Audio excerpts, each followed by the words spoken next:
Spanish লা লিগায় আজ Barcelona Atletico Madrid high voltage লড়াই। নো ক্যাম্পে বাংলাদেশ সময় রাত 2টায় মাঠে গড়াবে ম্যাচটি। 14 রাউন্ডের খেলা শেষে ডিফেন্ডিং চ্যাম্পিয়ন বার্সেলোনা লিগ টেবিলের শীর্ষে থেকে ঘরের মাঠে ম্যাচটি খেলবে।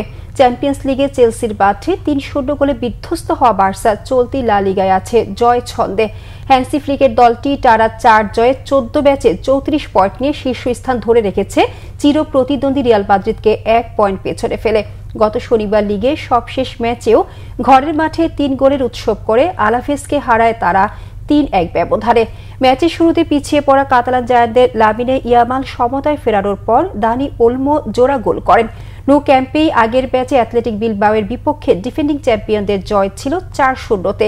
সে ম্যাচে ফেররান তরেসের জোড়া গোলের সঙ্গে রবের্তো লেভানডোভস্কি ও ফেরমিন লোপেজ লক্ষ্যভেদ করেন। লিগ টেবিলে বার্সার চেয়ে 3 পয়েন্ট কম নিয়ে 4-এ থাকা অ্যাটলেটিকও আছে জয় ছন্দে। হারে লিগ শুরুর পর টানা 13 ম্যাচে অপরাজিত দিয়েগো সিমেরিওর দল সবশেষ 6টিতেই জয়োৎসব করেছে। চ্যাম্পিয়ন্স লিগেও সবশেষ ইন্টার মিলানকে 2-1 গোলে হারিয়েছে মাদ্রিদ ক্লাবটি।